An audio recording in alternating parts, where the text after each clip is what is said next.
On their 5th wedding anniversary, the gift Katerina received was a phone call from a law firm.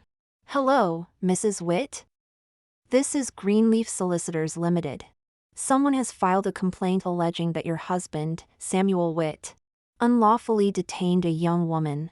We need you to come in to assist with our inquiries." Katerina's heart sank, her fingers instantly turning cold. She had a guess about what was happening, but still grabbed her scarf and headed out. Ding!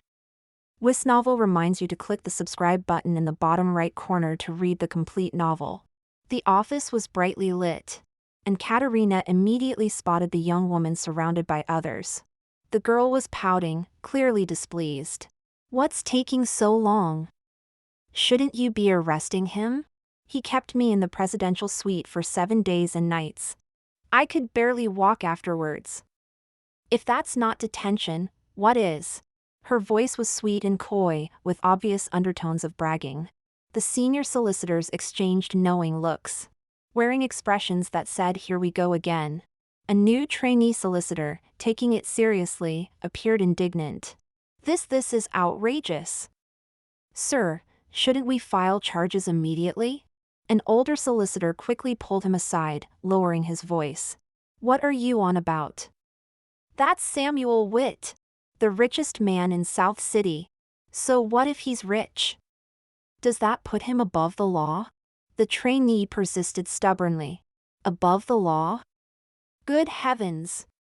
The senior solicitor wanted to cover his mouth. "This is just a game between Mr. Witt and Miss Sterling. Don't you understand? This Miss Sterling comes in every other week. Last time she complained about the billions worth of jewelry he bought her, saying she couldn't wear it all. The time before that, she claimed he bought an entire rose garden for her, giving her hay fever. These aren't complaints, she's just showing off their relationship." The trainee stood dumbfounded, taking a moment to find his voice.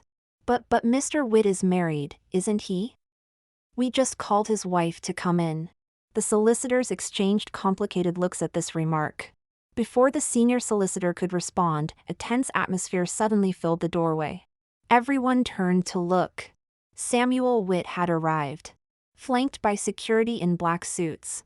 He walked in wearing a bespoke suit that emphasized his tall frame and sharp features, emanating an intimidating aura. But the moment he saw the girl who had filed the complaint, his eyes softened instantly. He strode over and knelt before her, looking up with a gentle voice. "Baby, what's the matter now?" Seeing him, her eyes welled up with tears. She punched his shoulder lightly, sobbing, "You know exactly what's wrong. You kept me for 7 whole days, even when I said no more, you wouldn't let me go." The surrounding solicitors awkwardly looked away. Samuel sighed helplessly, gently wiping her tears with his thumb. "I'm sorry. I just love you too much, can't help myself." "But Bella, weren't you enjoying it too?" Bella Sterling's face turned bright red with embarrassment and annoyance. How dare you say that?" "All right, I'll stop." Samuel smiled, comforting her as he produced a velvet box from behind his back. "Look, do you like it?" Bella opened the box, her eyes immediately lighting up at the sight of the tiers of the deep blue diamond necklace she'd been coveting, worth a fortune. She covered her mouth in surprise. "Oh my God! How did you know I wanted this? When have I ever not known what you want?" Samuel said matter-of-factly, as if memorizing her every preference was the most natural thing in the world. A flash of triumph crossed Bella's eyes, but she quickly remembered she was supposed to be angry and turned away with a huff. "Don't think this means I forgive you," Samuel asked good-naturedly. "Then what will it take for my baby to forgive me? Should I actually let them lock me up for a few days?" He stood up, making as if to walk towards the solicitors. Bella immediately panicked, grabbing his waist. "Don't you dare." She buried her face in his chest, her voice muffled and tearful. "Why are you so good to me? I tried to have you arrested, and you're still spoiling me like this." Samuel stroked her hair gently, his voice impossibly tender. "Because I love you, babe." Bella broke into a smile through her tears, lifting her head to kiss his chin. "I won't cause trouble anymore. Let's go home." "Yes, let's go home," he said, taking her hand as they turned to leave. At the moment he turned around, his gaze swept across the corner and suddenly froze. Katerina stood there, her face as white as a sheet. Samuel's eyes darkened slightly, a barely noticeable emotion flickering across them before quickly returning to their usual calm. "Why are you here?" Bella rushed to answer. "I asked the solicitor to call her." "You're not angry with me, are you?" Samuel glanced at Katerina and said coldly, "No." The senior solicitor from Greenleaf patted his trainee's shoulder, speaking just loud enough for everyone to hear. "See that? Wife or not, everyone knows Mrs. Witt is just for show." The word show felt like two poisoned daggers plunging into Katerina's heart, twisting cruelly. Indeed, for 5 years, she had been nothing but a decoration, a pitiful observer watching him deeply love another woman. But who remembered that 5 years ago? Samuel had once cherished her above all else. Back then, she was the best friend of Samuel's younger sister, Cindy Witt, visiting the Witt mansion almost daily. Samuel was the elite of city's high society, exceptionally capable, dignified, and maintaining a distance from everyone. Initially, Katerina was terrified of him, scurrying away like a mouse whenever she saw him. But later, she noticed he treated her differently from others. He would remember her favorite desserts and have the staff prepare them in advance. When she accidentally broke his antique vase, his first concern was whether she had hurt her hand. When she had a fever, he canceled important meetings to stay by her side all night. She naively told Cindy, "Your brother isn't as scary as he seems." Cindy laughed, "Silly, that's because he fancies you. He doesn't even bother looking at anyone else." Shocked and flustered, it wasn't long before Samuel began pursuing her with both intensity and tenderness. A man like him, once committed, was nearly impossible for any woman to resist, especially since Katerina had already fallen for him unknowingly. After 3 years of dating, he spoiled her endlessly. All of the city knew that Samuel, the heir to the Witt Group, had a precious sweetheart named Katerina Gill. Their marriage was a natural progression. At their wedding, he held her hand and vowed before the vicar, "I will love only Katerina Gill for the rest of my life." She thought their happiness would last forever. Until shortly after their wedding, when she and Cindy went out and encountered some drunk thugs. Cindy pushed her back, shouting urgently, "Kat, run! Get help! I'll hold them off." Katerina refused, but Cindy forcefully pushed her away. She ran desperately, thinking only of finding help quickly. But her chest grew tighter with each step, and suddenly she tasted blood in her throat. Without warning, she coughed up blood, then everything went black.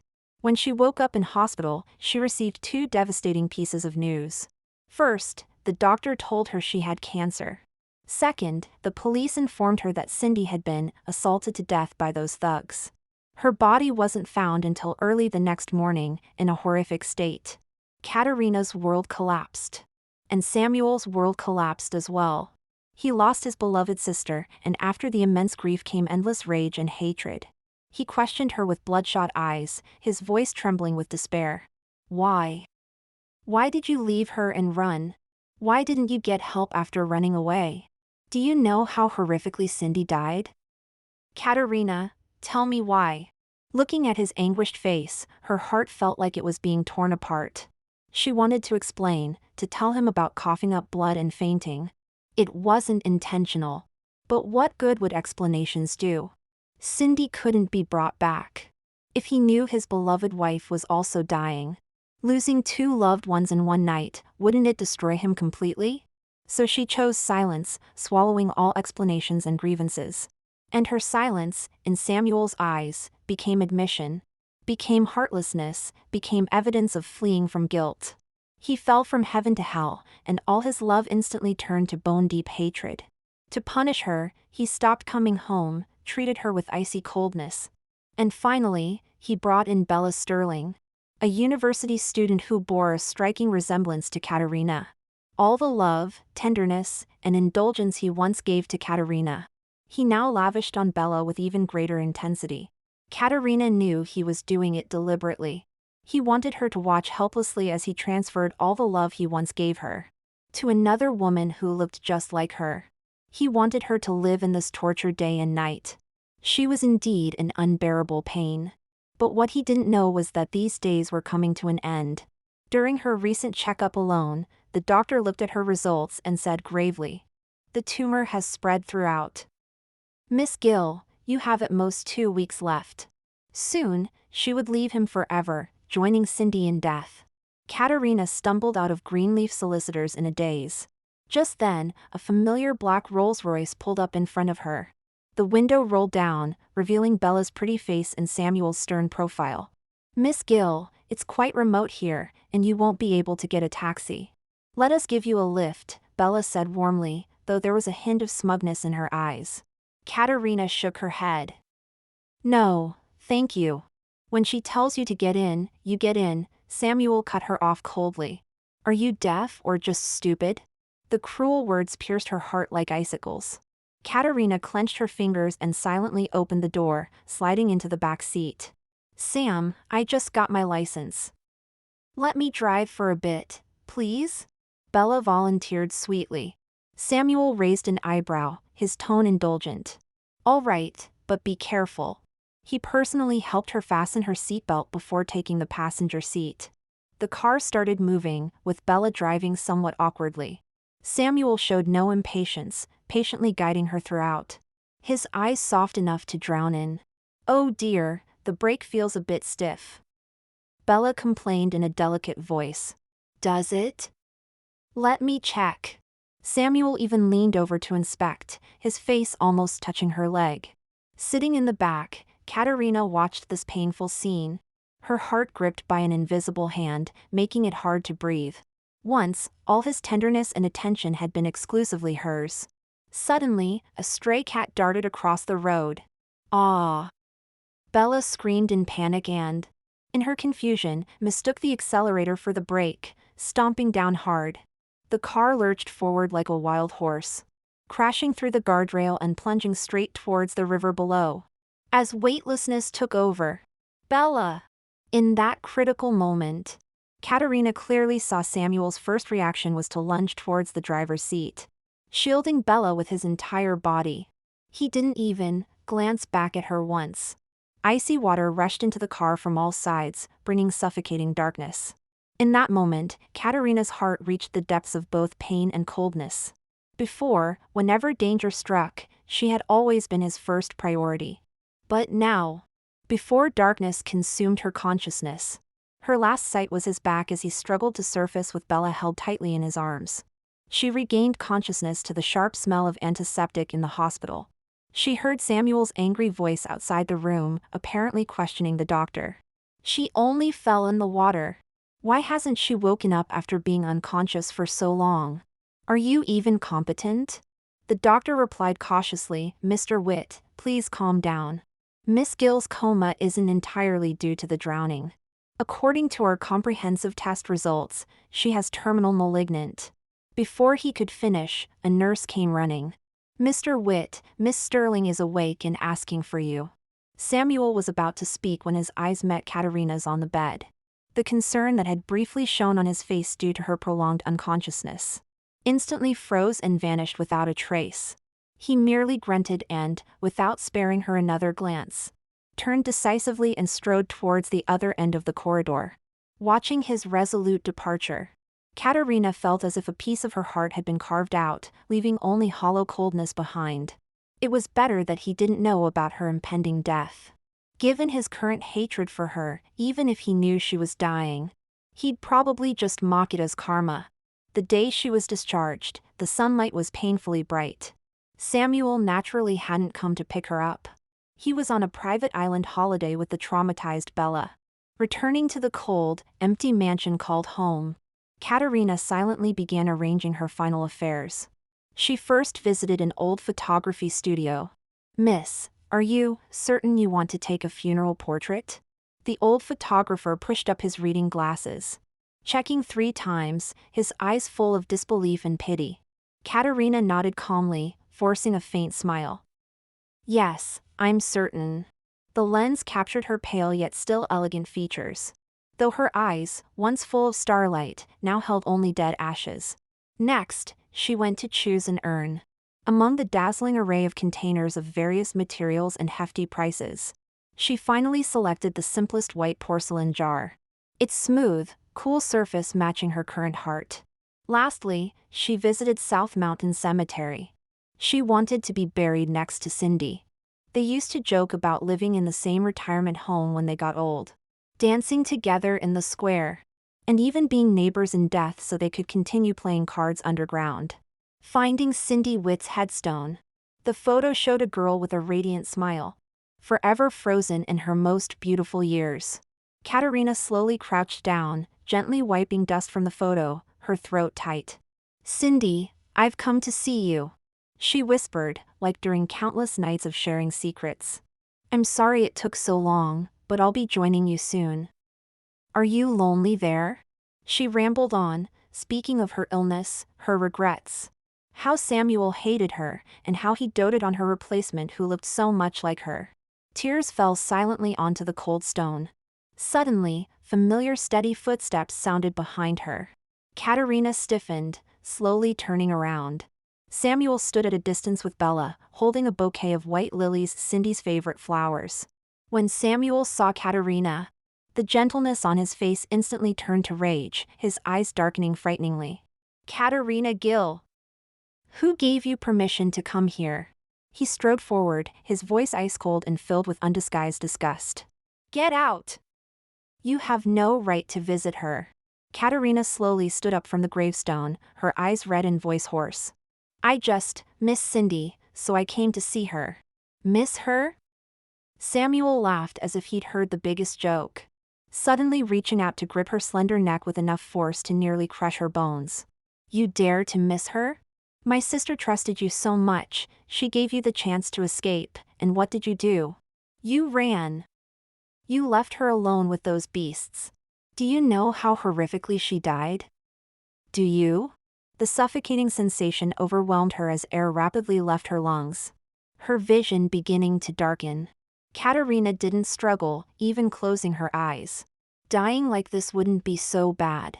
Dying by his hands, in front of Cindy's grave, could be a form of atonement and release. However, just as her consciousness began to fade, Samuel suddenly released his grip. She collapsed to the ground, clutching her throat and coughing violently, gasping for air. When she looked up, she clearly caught the flash of complex pain and struggle in his eyes. Her heart ached terribly. Did he still have a hint of reluctance after all? Bella moved closer at the right moment, clinging to his arm and complaining sweetly. "The sun is so hot, let's go pay our respects to Cindy. Don't waste any more time on someone so worthless." Samuel closed his eyes briefly, and when he opened them again, they had returned to their cold indifference. He took the flowers from Bella's hand and gently placed them on Cindy's grave, not sparing a glance at Katerina on the ground. "Let's go," he said softly to Bella. After just a few steps, Bella pouted and complained about her feet hurting. Samuel immediately crouched down, gently lifting Bella onto his back, steadily descending the cemetery's stone steps. Katerina watched their closely pressed figures, her heart feeling as if it was being carved open repeatedly. Once upon a time, he had carried her like that too. That time hiking, when she playfully refused to walk. He had smiled helplessly at her little trickster ways, but still steadily crouched in front of her, saying softly, "Hop on." His back was broad, carrying a faint scent of pine. She had clung to him, reluctant to get down, playfully demanding he carry her for life. He had chuckled softly, his voice full of affection.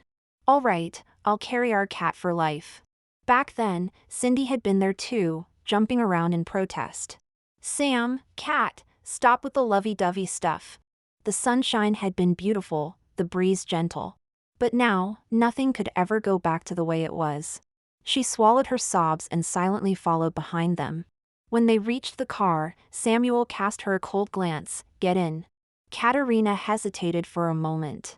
"Every second you stay here pollutes my sister's resting place," his words cut like knives. Katerina silently opened the car door and got in. She wouldn't be able to come here anymore. The car drove along the winding road. Bella, as if deliberately, practically clung to Samuel, her fingers tracing circles on his thigh provocatively, her red lips breathing warmly against his ear. Samuel's Adam's apple bobbed, his voice growing husky. Bella, stop it, I'm driving. No. Bella teased, even boldly kissing his earlobe. I want you. We've never tried it in the car. Samuel's eyes darkened as he suddenly turned the steering wheel, pulling into the emergency lane. He turned around, his cold gaze piercing towards Katerina in the back seat. Get out. Katerina's face paled, her fingers clutching her clothes tightly. Are you deaf? Get out, he repeated impatiently, not a trace of warmth in his eyes. Katerina trembled as she pushed open the door. And as soon as she stepped out, the door slammed shut behind her with a bang. Immediately after, the car began to shake violently and rhythmically, mixed with a woman's sultry moans and a man's suppressed groans. Those sounds were like red-hot iron spikes, piercing through Katerina's ears and nailing into her heart. She turned away in embarrassment as tears flooded her eyes. She remembered their first time in their wedding suite that he had carefully prepared. He was so gentle, so restrained, repeatedly asking if she was scared or in pain, as if she were the most precious, fragile thing in the world. But now, just steps away from her, he was performing the most degrading act with another woman, right before her eyes. She wanted to escape, but this was the elevated highway, where no taxi would stop. She could only stand there like abandoned rubbish by the roadside, listening to those heartbreaking sounds while the autumn wind dried her tears. After 5 long hours, the car window finally lowered, revealing Bella's satisfied, flushed face. She lazily brushed her hair aside and said, "Get in, it's windy out there." Katerina numbly got back into the car, where the heavy musk mixed with sweet feminine perfume made her close her eyes in pain. Then she heard Bella's soft complaint. "Samuel, you finished inside, what if I get pregnant?" Samuel chuckled, his tone showing an indulgence and anticipation Katerina had never heard before. "Then we'll have the baby. One just like you." Boom! Katerina's mind went blank. A baby.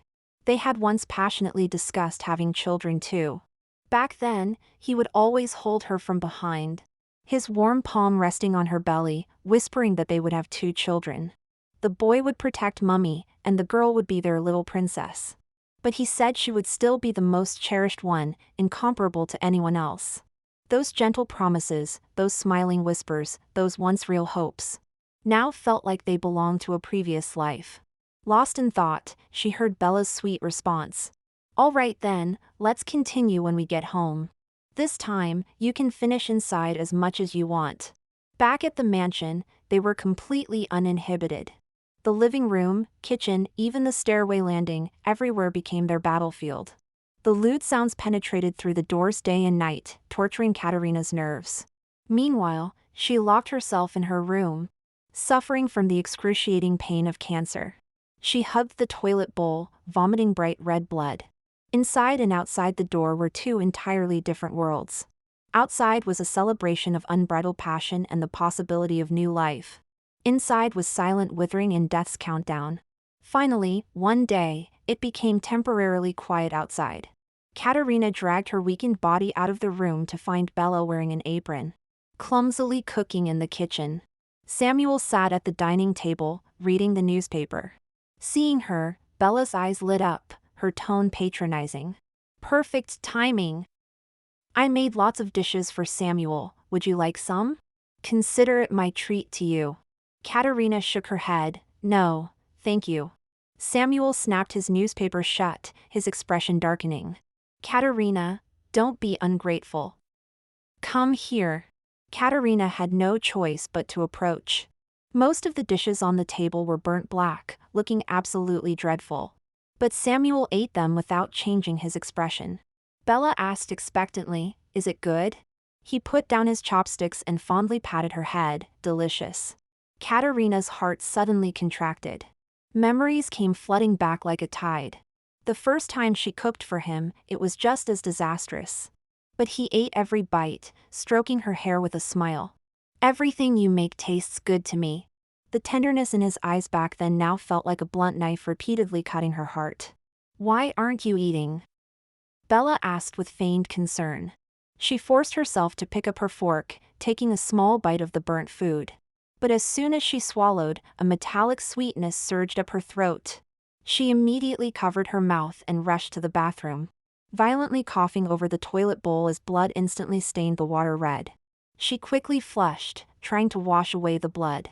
But Bella had followed her in, leaning against the doorframe, her tone both pitiful and sharp. Is my cooking really so bad? So bad it makes you vomit? Katerina, do you have something against me? As she spoke, she began to sob. Samuel came running at the sound, and seeing Bella crying, his face instantly darkened. He embraced Bella, softly comforting her. Don't cry, babe. Then, his cold gaze swept over to Katerina. Since she doesn't want to eat, she won't eat for the next few days. Someone, dislocate her jaw. Katerina's eyes widened in disbelief, but before she could react, the security guard stepped forward and roughly grabbed her jaw. With a sharp crack, excruciating pain shot through her head. She nearly fainted from the agony, unable to even scream, only managing to make painful whimpering sounds. Samuel didn't spare her a glance, holding the still crying Bella as they walked back to their room. For the next 2 days, Katerina couldn't eat or speak, forced to watch Samuel and Bella's intimate displays right in front of her. The physical pain and emotional humiliation made her wish for death. Only when Bella's birthday approached did Samuel order her jaw to be fixed, commanding her, "You will personally arrange Bella's birthday party. If anything goes wrong, you know the consequences." Katerina said nothing, silently complying like a hollow shell devoid of spirit. On the day of the party, the manor's garden was decorated like a fairy tale wonderland. Samuel presented Bella with the billion-pound Ocean of Stars bracelet, helped her cut the 9-tier cake, and led her in the first dance amid the envious gazes of their guests. Katerina hid in the darkest corner, watching silently. Her heart had grown numb to the pain, she couldn't even cry anymore. She remembered her own birthdays, when Samuel and Cindy would surprise her. The 3 young friends laughing together, promising to stay together forever. Forever, what a luxury that word had become. Suddenly, Bella glided over to her with a champagne glass, her smile sweet but malicious. "Miss Gill, where's my birthday present?" Katerina lowered her eyes.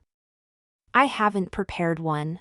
Bella's gaze fell on the delicate silver chain around Katerina's slender neck, with its small moonstone pendant. "That necklace looks quite unique." "I like it. It can be your gift to me." Katerina clutched the necklace, stepping back. "No. It's the only thing I have left from my mother." "Is that so?" Bella's eyes instantly welled with tears. Samuel immediately came over, seeing Bella's hurt expression, his brow furrowed. "What's going on?" "Sam, I just admired her necklace, and asked if she'd give it to me as a birthday gift, but she refused." Bella's voice trailed off, tears threatening to fall.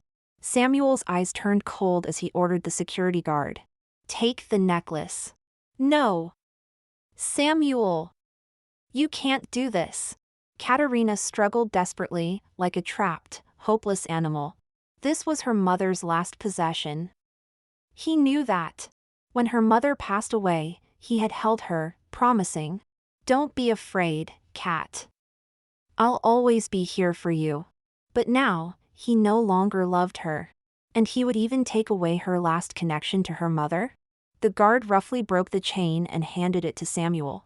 Without even looking at it, Samuel personally fastened it around Bella's neck. "It's beautiful," he said softly, taking her hand as they returned to the center of the party. Katerina collapsed to the ground, a cold emptiness spreading through her chest where her heart should be. As she tried to leave in a daze, Bella's friends cornered her in a secluded spot. "A cast-off wife, how dare you disrespect Bella? Know your place. Mr. Witt is disgusted by you. Just leave on your own." Fists and cruel words rained down on her like hailstones. Katerina curled up, no longer fighting back. Until suddenly, she violently coughed up blood. The women stopped, startled, their faces pale at the shocking sight of blood on the ground. "What are you doing?" Samuel's icy voice cut through the air. He must have come looking for her when she hadn't returned. Her girlfriends frantically waved their hands in denial. "Mr. Witt, we had nothing to do with it. We were just talking to her when she suddenly started coughing up blood." "Honestly," Samuel stared at the blood on the floor in Katerina's paper-white face. His brows furrowed as he instinctively stepped forward. Bella quickly grabbed his arm, her voice urgent. Samuel, don't fall for it. She's obviously faking it. She must have gotten a fake blood pack from somewhere. She's just trying to gain your sympathy, get the necklace back, and ruin my birthday party. Samuel's steps halted. He looked at Katerina, his expression unreadable before it transformed into one of disgust and suspicion.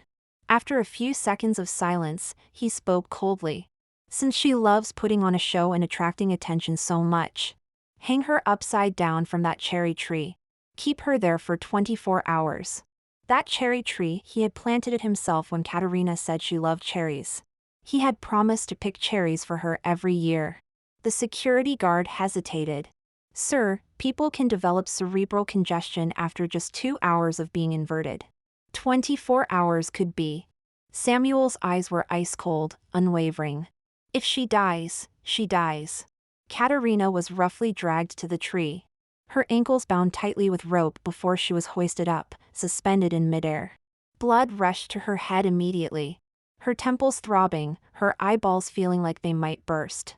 Everything in her vision became a red, inverted blur of the noisy party. Samuel and Bella's intimate embrace. And that cherry tree that once symbolized their love. The pain and suffocation tortured every nerve in her body. Time seemed endless. When they finally let her down 24 hours later, she was barely alive, tossed back to her room like a rag doll. In the days that followed, her illness worsened, and she coughed up blood more frequently. Her consciousness often blurred, and the pain caused hallucinations. After one particularly intense bout of pain, she hazily thought she was back 5 years ago, when their love was at its strongest. Instinctively, she dialed that familiar number, her voice tearful and dependent, whimpering like she had countless times before. Sam. It hurts so much. The other end remained silent for what felt like an eternity. So long that Katerina thought the line had gone dead. Then came Samuel's suppressed, complex voice, "Where does it hurt?" That familiar voice, with its barely detectable hint of concern, was like a bucket of ice water, instantly awakening Katerina.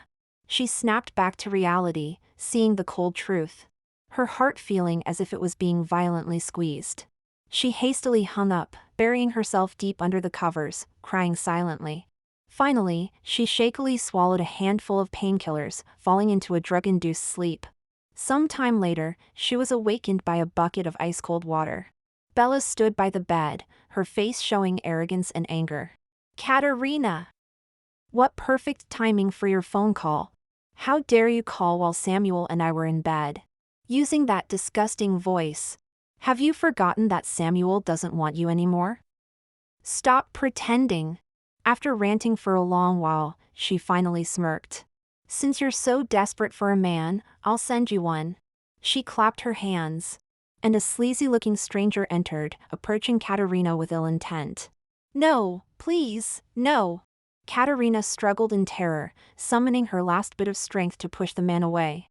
Stumbling barefoot out of the room, she crashed straight into a firm, warm chest.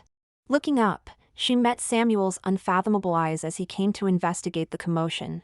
What's going on? He frowned, looking at Katerina's disheveled appearance and terrified state. Katerina opened her mouth to explain. But Bella rushed out first, throwing herself into Samuel's arms while crying. Sam, I just caught her with this man in the room. How could she do this to you? Samuel's face darkened terribly, with veins bulging at his temples. He grabbed Katerina's wrist with such force that he nearly crushed it. He roughly dragged her back to the bedroom and threw her violently onto the bed. Katerina! Are you that desperate? Why are you looking for other men? Katerina had no strength left to explain. Despair and pain overwhelmed her. She looked at him and suddenly smiled, a desolate and broken smile. You can have other women, why can't I have other men? He seemed completely enraged. He suddenly pressed down on her and bit her lips savagely, with punishing force. The taste of blood immediately spread between their mouths. How dare you? How dare you, Katerina? Katerina felt a metallic taste in her throat. She pushed him away forcefully and turned her head to cough up a large amount of blood, staining the pale bedsheet red. Samuel froze. He stared at the blood, his eyes fixed for a moment before quickly being covered with cold mockery. Acting? How long are you going to keep acting? Katerina, let me tell you, you haven't finished paying for your sins. I will torment you for life. Until death. He gripped her chin cruelly. And if you dare bring another man home again, I'll make you wish you were dead. With that, he mercilessly dragged her off the bed and out to the mansion grounds. Since you have so much energy, spend the night out here and clear your head. It was early winter, with bone-chilling wind, and she wore only a thin nightgown. Standing there until midnight, icy rain began to fall from the sky. The rain soaked her completely, making her teeth chatter with cold as her consciousness gradually blurred. In the following days, she fell seriously ill, lying weakly in her room. Samuel never came to see her once. That day, she heard Bella's panicked, tearful voice from downstairs. Sam!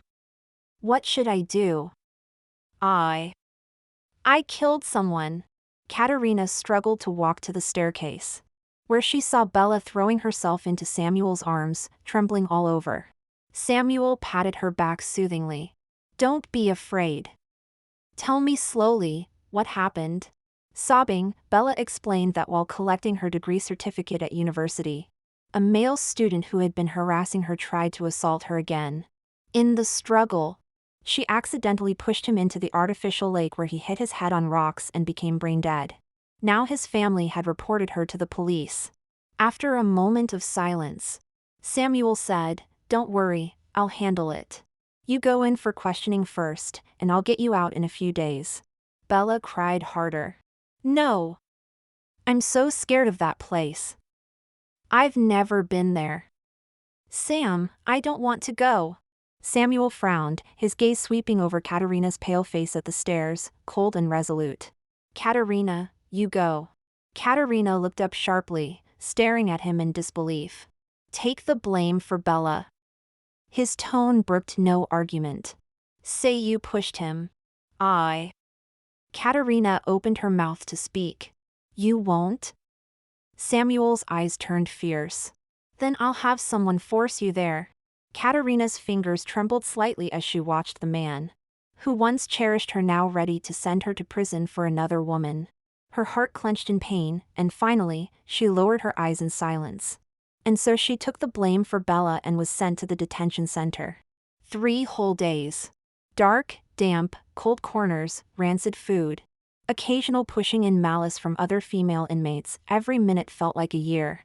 She curled up on the hard bed, repeatedly feverish, but kept silent through gritted teeth. On the 3rd afternoon, the iron door finally opened. She dragged her weakened body out, the harsh sunlight making her dizzy. Waiting outside was not Samuel, but his assistant. The assistant looked at her pale, haggard appearance, barely able to stand, with a flash of barely noticeable sympathy in his eyes. But his tone remained professional. Mr. Witt sent me to collect you. He opened the car door, waited for her to get in, then started driving smoothly. After a moment of silence, he added a few words. Miss Sterling was diagnosed with severe heart failure a few days ago. The situation is critical. Mr. Witt has been using all his resources these past few days, searching worldwide for a suitable heart donor. He paused, glancing at her in the rearview mirror. Mr. Witt wants you to behave when you return and not cause any more trouble. During this time, he can't spare any attention. Katerina sat silently, her face expressionless. But her hands resting on her knees tightened, nails digging into her palms. Take me to the hospital, she suddenly spoke, her voice terribly hoarse. The assistant hesitated, but Mr. Witt instructed to take you directly home. The hospital, she repeated, her tone calm yet carrying an undeniable finality. Now. After a moment's hesitation, the assistant changed direction. The car stopped outside the VIP wing of the hospital. Katerina pushed open the door, barely managing to stand steady. She walked step by step towards the hospital room guarded by layers of security. Through the glass window, she saw Samuel. He wore an expensive tailored suit, tightly holding Bella Sterling's hand as she lay in the hospital bed. His eyes showed an anxiety and panic she had never seen before, along with an overwhelming tenderness. The doctor stood nearby, speaking gravely. Samuel suddenly looked up, emotional. If there's no suitable donor available right now, what about mine? I'll give her my heart. What tests need to be done? We can do them now. Mr. Witt, please calm down, the doctor hurriedly intervened. Heart transplants aren't that simple. They require strict blood type and tissue matching. Your blood type doesn't match Miss Sterling's. Forcing a transplant would only cause severe rejection. Then find a way. Samuel almost roared. He pressed his fingers against his temples. His voice filled with helplessness and near-manic obsession. Whatever the cost, use every possible means. I must save her. Katerina stood frozen in place, as if nailed to the cold corridor. She watched him panic and lose composure over another woman, even willing to cut out his own heart. Her chest ached until she could barely breathe. Katerina leaned against the wall and slowly crouched down, tears falling silently. Suddenly, she remembered that her blood type was the same as Bella's. Once this thought emerged, she couldn't suppress it.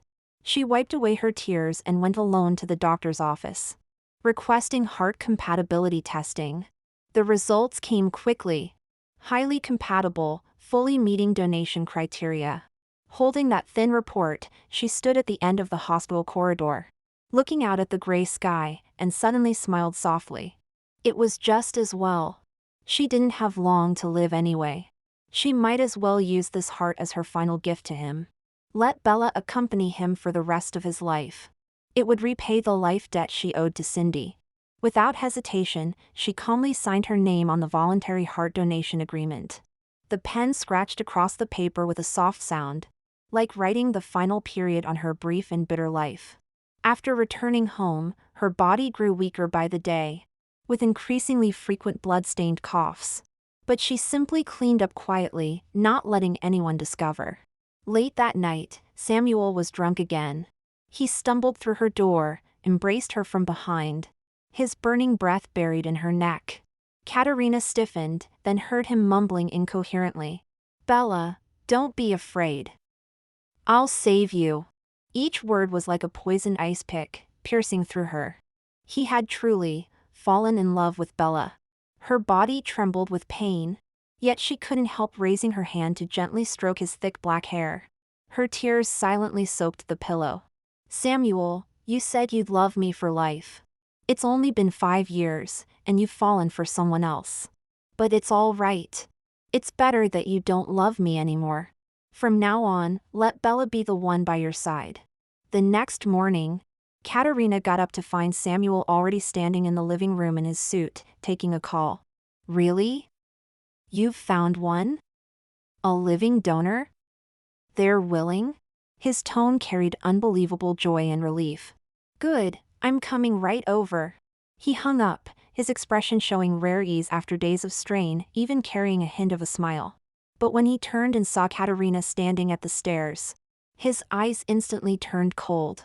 I'll be very busy these few days, no time to deal with you. Stay put and don't cause me any more trouble. With that, he strode away. In the following days, he was indeed out early and back late, sometimes not returning home at all. Katerina waited silently. Until this day, when the surgery date was finally set. It happened to be Samuel's birthday. She woke up early, and despite her weakness, carefully baked him a birthday cake. It was small and delicate, just like the first cake she had made for him after they got together. When he was dressed and ready to leave, she stopped him, holding the small cake. It's your birthday today, would you have a bite before you go? Samuel paused, glanced at the cake without any emotion in his eyes, and suddenly swept his hand. The cake fell to the floor, cream and sponge scattered in a mess. Katerina, what game are you playing now? His tone was icy and impatient. I don't have time to waste with you. Today is Bella's heart surgery, nothing is more important than this. With that, he left without looking back. Katerina stared at the ruined cake on the floor, the coldness in her heart spreading throughout her body. If you won't eat the birthday cake, then I'll give you your birthday gift directly. She changed into clean clothes and took a taxi to the hospital. Following procedure, she signed the final document and changed into surgical scrubs. Through the curtain of the surgical prep area, she saw Samuel holding Bella's hand tightly, speaking gently. "Don't be afraid, Bella, you'll just fall asleep. I'll be here waiting for you when you wake up." Bella nodded weakly. "Sam, you must wait for me, okay?" "Yes, I promise." Katerina's tears fell silently. She remembered when she had her appendix surgery.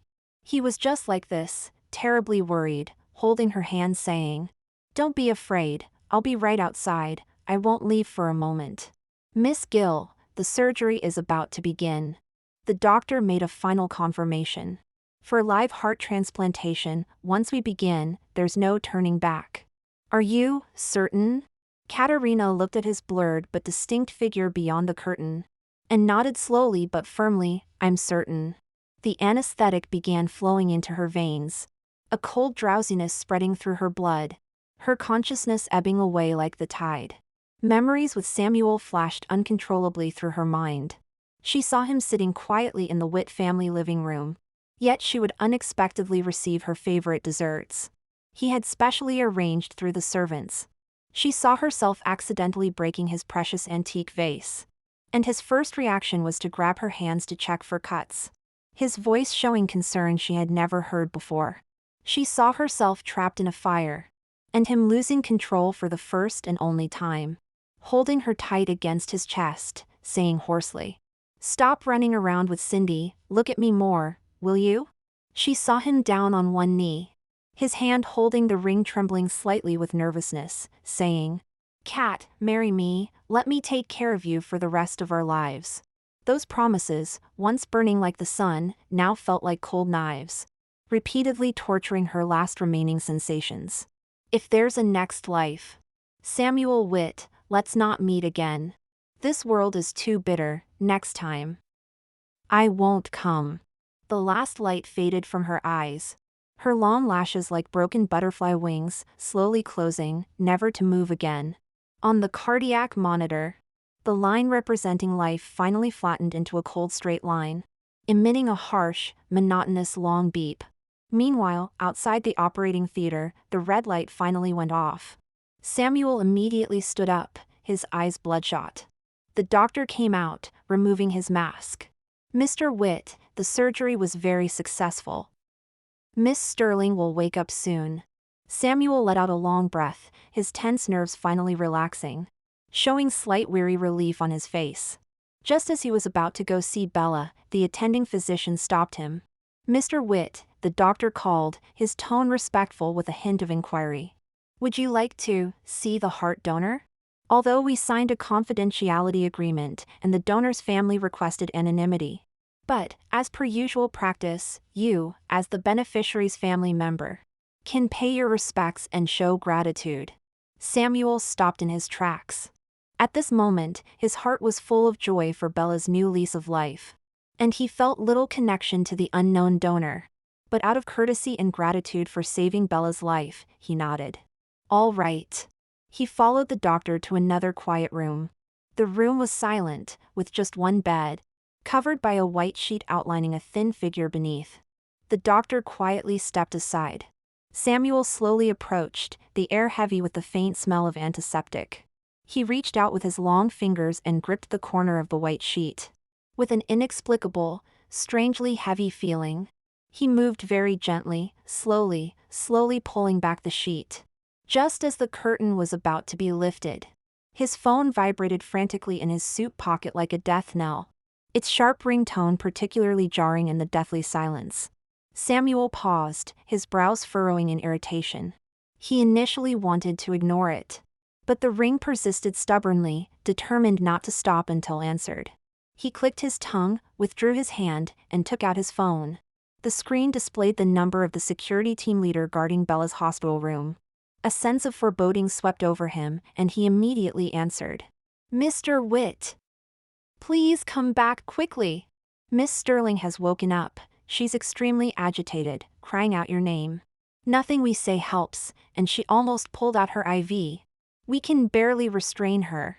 The guard's voice was desperate. with Bella's tearful screams faintly audible in the background. Samuel's heart clenched instantly. Bella had just undergone major surgery and was extremely weak.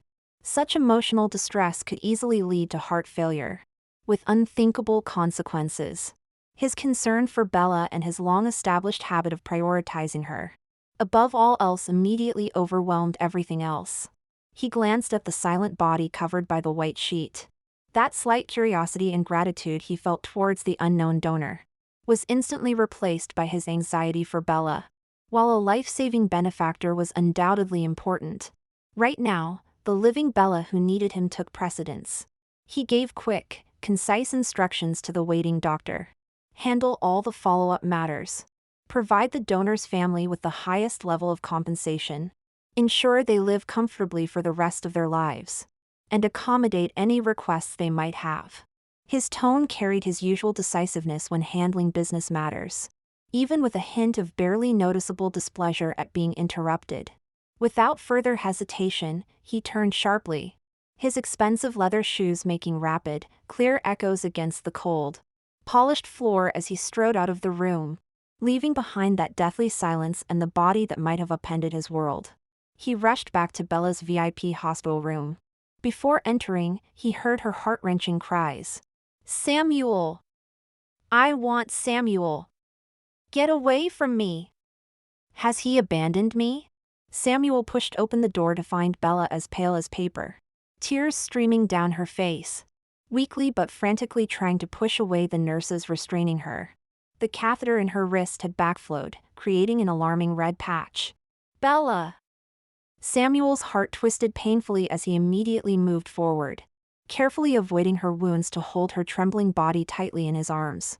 "I'm here, don't be afraid, I'm right here. No one's abandoning you." Feeling his familiar presence and embrace, Bella seemed to find an outlet for her emotions and cried even more pitifully, clutching his shirt desperately. "I was so scared. I thought I was dead. I thought you'd left and would never come back." "Nonsense," Samuel softened his voice, gently wiping away her tears with his fingertips. "The surgery was successful, you'll recover. I just went to handle something, how could I abandon you?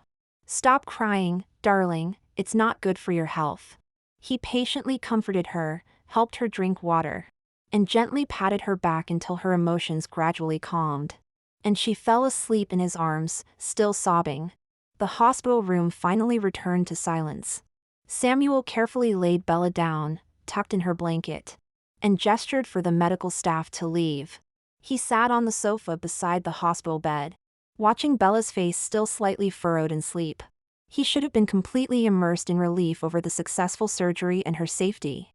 But for some reason, that inexplicable heartache and emptiness from earlier returned, even stronger than before. It felt as if something crucial was silently shattering and slipping away in a place he couldn't see. This feeling was groundless yet so sharp it made him restless. He loosened his tie in frustration, his gaze unconsciously turning again to the dark night outside the window. Was it nervous exhaustion from the recent stress over Bella's illness? He tried to explain it this way, but the unease and panic spreading deep in his heart coiled tighter like cold vines.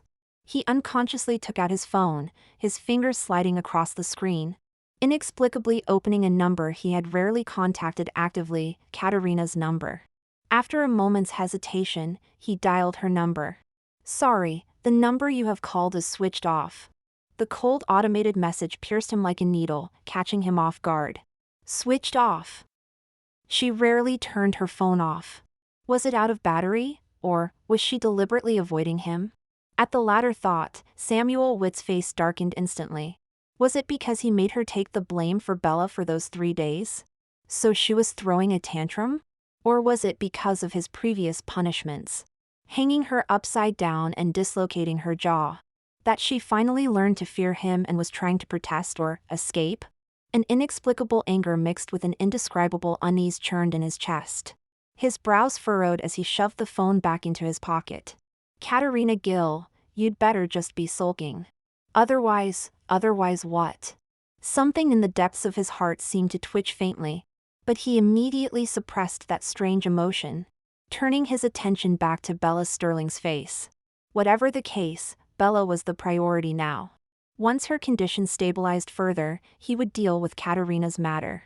She couldn't hope to gain his attention or test his patience with such tactics. Several days later, when Bella's condition stabilized, Samuel personally picked her up from the hospital and brought her back to the mansion.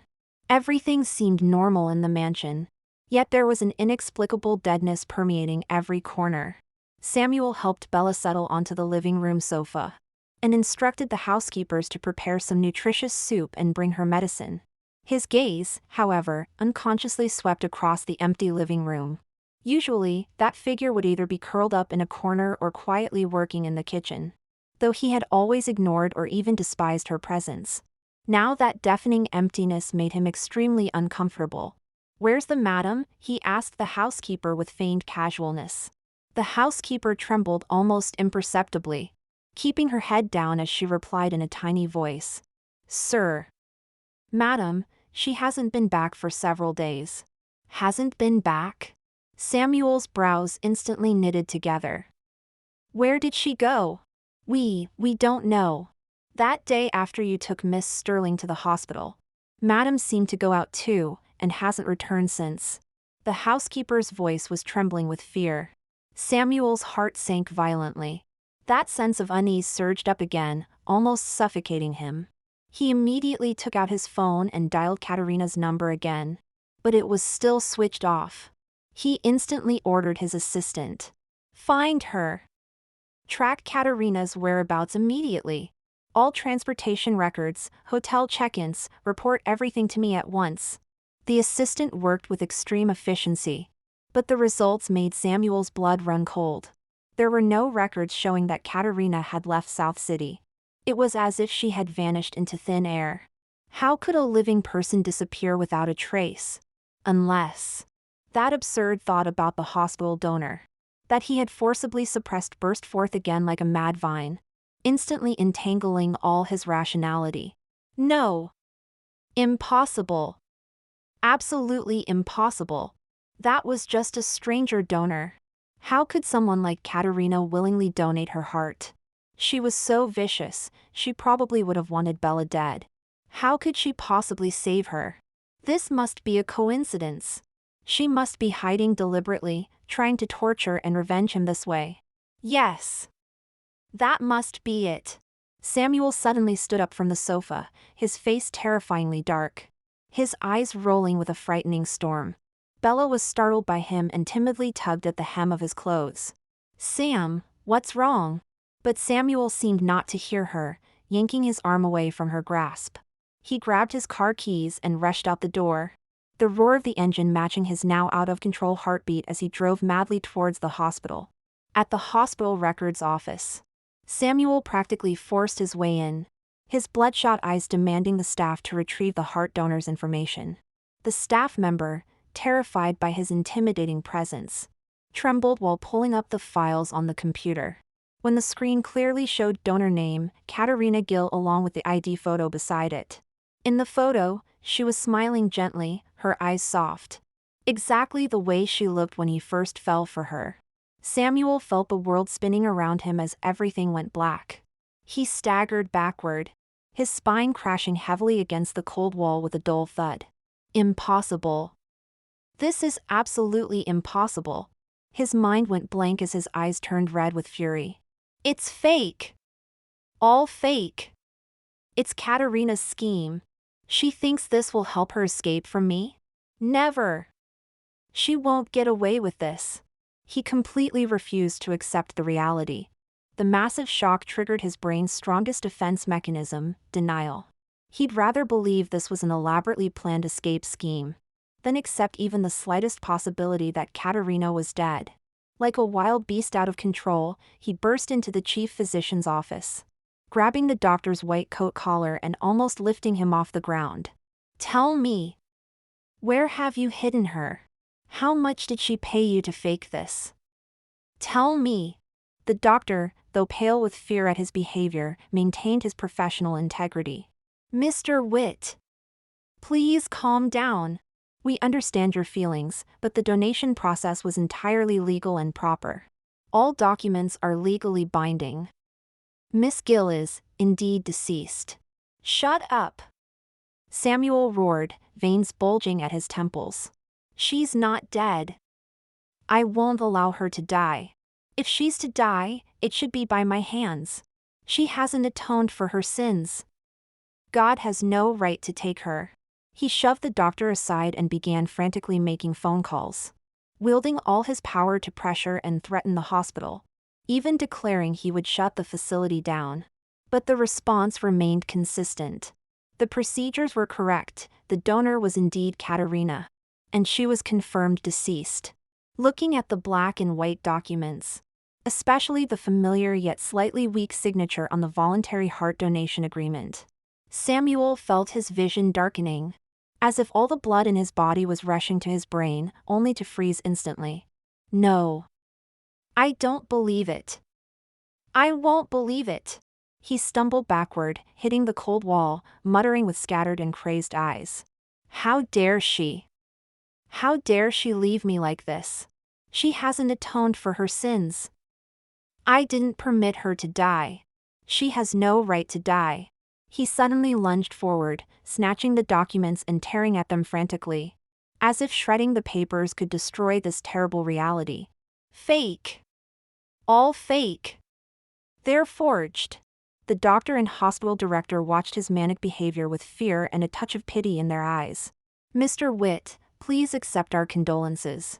Miss Gill has truly passed away, the chief physician attempted one final consolation. Shut up. Samuel jerked his head up, his bloodshot eyes filled with violence and destructive madness. She's not dead. She's faking it. I tell you, even if she turns to ashes, she still belongs to me, Samuel Witt. Clutching the pile of shredded documents like a lifeline, he stumbled out of the hospital. At that moment, his mind was consumed by one obsessive thought: to find Katerina and bring her back, by any means necessary, to make her wake up. She couldn't die like this. He wouldn't allow it. Samuel used his vast wealth and powerful influence, disregarding all legal and ethical boundaries, to forcibly transfer Katerina's body from the hospital morgue back to his mansion. Instead of choosing a cemetery, he brought her back to their estate.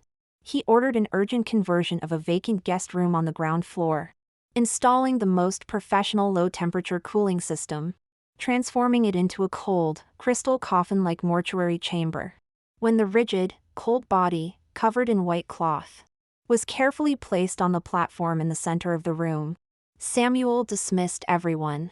He stood alone in the room, the freezing air stinging his skin, but he seemed completely unaware of it. His gaze fixed intensely on the white shape, his heart pounding wildly in his chest, mixed with fear, anger, and a massive panic that even he couldn't understand. Taking a deep breath, as if about to unveil a huge secret or judgment, he reached out with trembling hands and slowly lifted the white cloth once again. Beneath the cloth was Katerina's face, pale and bloodless. Her eyes were tightly closed, long eyelashes casting small shadows beneath them. Her lips a faint purple, her expression one of complete, lifeless serenity. She looked as if she were sleeping, except there was no rise and fall of breath. Samuel's fingers touched her cheek, and the bone-chilling cold made him snatch his hand back as if burned. Katerina?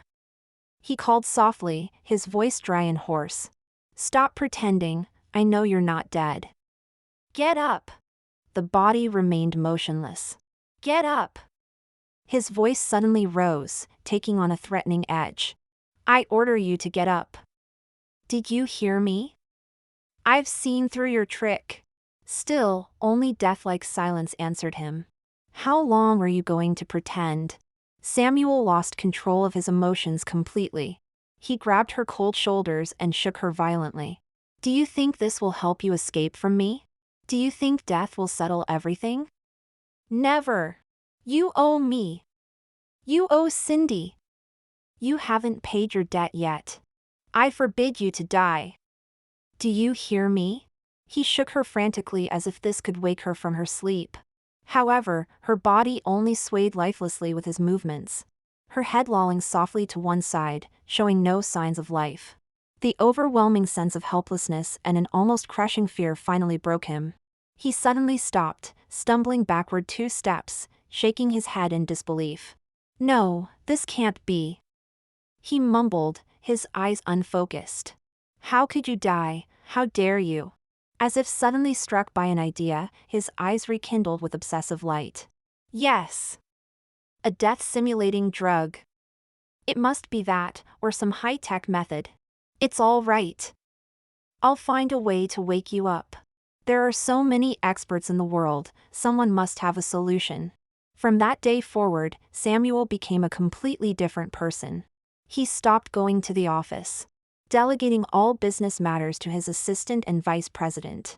He began frantically searching for various mystic experts to resurrect Katerina. The first was a spiritual healer from a remote monastery in Scotland, with a long beard and crystal pendulum, who performed an elaborate ritual in the cold storage room. He claimed to need 81 eternal candles and rare resurrection incense. Samuel complied without hesitation, burning expensive sandalwood for 3 days straight, filling the room with smoke, but nothing changed. The second was an elderly woman claiming to be a voodoo priestess from New Orleans, who brought numerous bottles and vials, saying she would awaken the sleeping soul with special potions. She applied some viscous liquid to Katerina's temples while chanting incantations. Samuel stood watching, his eyes never leaving her, afraid to miss any slight change. Of course, nothing happened. The third was even more absurd, a middle-aged charlatan, who claimed to communicate with spirits, saying Katerina's soul was trapped between worlds and needed his intervention to return. He performed a seance in the cold room all night, finally collapsing from exhaustion, but claimed the soul had returned and they just needed to wait. Samuel believed him, keeping vigil by the bed for 3 days and nights without rest until he collapsed from exhaustion. After each failure, his mania would intensify, and he would seek out the next hope. Bella watched all this through the doorway, feeling chills run down her spine. This wasn't the Samuel she knew. That always calm, composed man who controlled everything. Now he was obsessive, manic, and irrational. What terrified her more was that Katerina, now dead, seemed to occupy Samuel's thoughts even more than when she was alive. The way he looked at her, with that almost obsessive attention, was something Bella had never received. Everything she had finally obtained. Her status as Mrs. Witt, Samuel's affection, the luxurious lifestyle, was now crumbling because of this dead woman. "Sam," she finally gathered her courage and entered the cold room with a bowl of ginseng soup, her voice honey-sweet. "You'll break down if you continue like this. Let Miss Gill rest in peace. This is too cruel for her. You need to rest too." Samuel whirled around, his bloodshot eyes devoid of any warmth, showing only rage at being disturbed. "Who let you in? Get out! I'm just worried about you." Bella's tears came on cue, her most skilled weapon. But this time it failed. Samuel knocked the ginseng soup from her hands, the hot liquid freezing instantly as it hit the floor. "I said get out. Bella, take care of yourself, don't meddle in this. I must wake her up, she hasn't paid her debt to me yet." His tone softened slightly, but the way he looked at Bella made her heart sink. There was concern in his eyes, but it seemed more like habitual responsibility, having lost its previous intensity and focus. As if he was looking through her at something else. In South City's high society circles, rumors of Samuel Witt's madness were spreading like wildfire. They say he keeps the body in cold storage and talks to it every day. He's truly gone mad. Is any woman worth this? After what happened to Cindy's tragic death, how can he still care about that heartless woman who let her die? Several close friends from prominent families couldn't bear to watch Samuel's state any longer. They forcibly dragged him out of the mansion and took him to the most exclusive private club. "Sam, get a grip. Is she really worth all this? That vicious woman?" In the luxurious private room of the elite club, amidst the swirling smoke, one of Samuel's close friends handed him a glass of whiskey, his tone filled with confusion and concern. "She's dead, and it's for the best. Now Cindy can rest in peace." Samuel stared vacantly at the amber liquid swirling in his glass, as if he hadn't heard a word. He had lost a considerable amount of weight, making his jawline even sharper, while his eyes revealed an unbearable exhaustion and an almost obsessive madness. Just then, the door opened, and a friend who had recently returned from abroad walked in. Upon seeing Samuel, he paused, then approached with concern. "Sam? Are you all right? I'm glad I ran into you. I've been trying to contact you. 5 years ago, before I left the country, I nearly hit someone with my car. It was your wife, Katerina. She looked deathly pale, suddenly coughed up blood, and collapsed in front of my car. I rushed her to the hospital." Samuel's hand gripping the glass suddenly tensed, his fingertips turning white. His friend, oblivious to his reaction, continued. "The doctors said it was serious, terminal cancer. I wanted to tell you immediately, but she begged me not to. She said Cindy had just passed away and you were devastated. She didn't want to burden you further with her illness. She looked so pitiful that I got busy and forgot about it." "How is she now?" Crash! Samuel's glass shattered on the floor, spilling its contents. He shot up, face ashen, pupils constricted, staring intensely at his friend. What did you say?" "She had cancer?" "Which day? Which hospital?" His voice was hoarse and trembling, carrying a sense of impending breakdown. After getting the exact date and hospital name, Samuel rushed out of the club like a madman, immediately mobilizing all his resources to verify the information. His trusted aide swiftly retrieved the hospital records from that year, and even found the buried CCTV footage from the street. The truth, the bloody truth, lay exposed before him like a forcibly reopened wound. Though the surveillance footage was blurry, it clearly showed her slender figure suddenly stumbling while running, coughing violently, before spitting blood and collapsing. The hospital admission record clearly stated, "Patient Katerina Gill, sudden hematemesis, unconscious. Suspected symptoms of terminal malignant tumor." So she hadn't abandoned Cindy that day, she had collapsed from cancer. Samuel's world completely shattered at that moment. His friend's account, the hospital records, the surveillance footage, the investigators' reports. All the pieces assembled into a truth too cruel for him to bear. He wasn't an avenger delivering justice. He was a blind, heartless tormentor. He wasn't a betrayed victim. He was the executioner who had pushed the woman he loved most into hell. 5 years. A full 5 years. He had used the most vicious methods to torture a woman who, already consumed by illness and guilt, still loved him silently and was even willing to die to let him find happiness with someone else. Overwhelmed with anguish, he rushed out of the hospital, jumped into his car, and floored the accelerator. The sports car shot towards the mansion like an arrow released from a bow. The scenery outside the car window rushed past, blurring into a distorted palette of colors. Yet in his mind, vivid images flashed before him. Her first time cooking for him, flour dusting her cheeks as she smiled, shy yet radiant. Her profile at his sister Cindy's grave, eyes swollen, tears falling silently. Her face twisted in despair when he dislocated her jaw, trembling in pain but unable to make a sound. Her body hanging from the apple tree, blood rushing to her head. Face purple yet still defiantly silent. The final moment when she signed the surgery consent form. Such absolute resignation and sorrow. "Cat! Cat!" He screamed her name over and over, tears streaming down his face, only to be whipped away by the rushing wind. His heart felt as if an invisible hand was crushing it, tearing it to shreds. Each breath bringing the metallic taste of blood and agony. Regret pierced his every nerve like millions of white-hot needles. The pain so intense he nearly smashed the steering wheel. How he wished he could turn back time. Kill that version of himself who had been so blinded by hatred. The car skidded to a dangerous halt outside the mansion gates. Tires screaming against the tarmac. He couldn't even wait for the car to stop completely before throwing open the door, stumbling towards the cold wrought iron gates. However, as he approached, an unusual wave of heat hit his face, and the air was thick with acrid smoke. His heart stopped dead. Looking up, he saw the wing of the mansion, where he had personally converted the cold storage room, billowing with thick smoke, and flames were already licking out of a second-floor window. A primal terror seized him, even more violent and raw than the regret he'd felt upon learning the truth. "Cat! Cat!" His eyes bulged, bloodshot as if about to burst. Like a beast driven mad, he charged towards the spreading inferno without hesitation.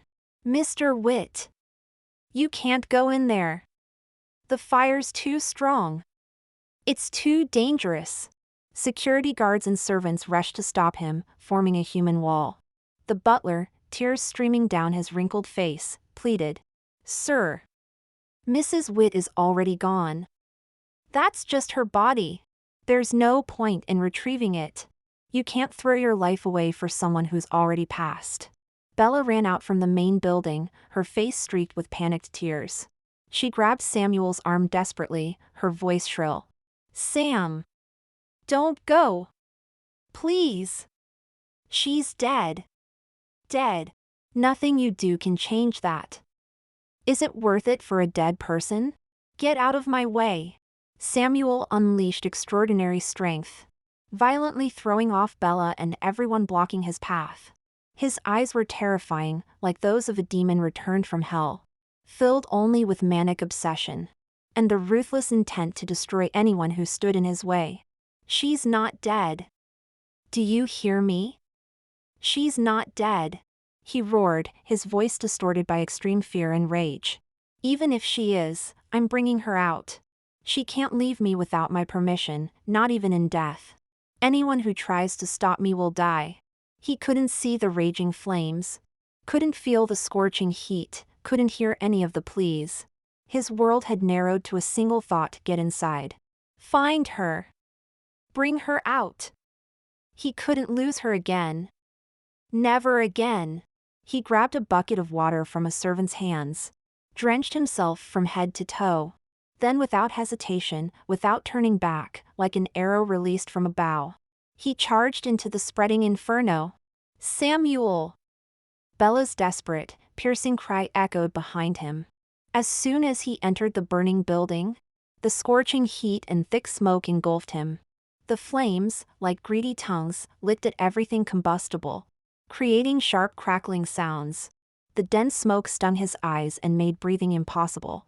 Each breath felt like inhaling scalding razor blades, slicing through his windpipe and lungs. Cat! Wait for me! Wait! He screamed internally, relying on memory and instinct. As he stumbled difficultly towards the modified room deep inside the mansion, heat waves distorted the air, blurring his vision. Burning ceiling panels and furniture continuously blocked his path. His arms and back were repeatedly stung by searing pain, as flying sparks and falling debris burned his skin, but he seemed completely numb to it. Finally, he reached that familiar door. The door panel was scorching hot and warped, with black smoke continuously seeping through the gaps. Cat, he called out hoarsely, using all his strength to kick the door violently. With a loud bang, the door flew open, and an even greater wave of heat and flames rushed towards him. The room's cooling system had completely failed. Flames had already engulfed the platform's surroundings, and the fire tongues were greedily trying to devour the quiet figure on the platform.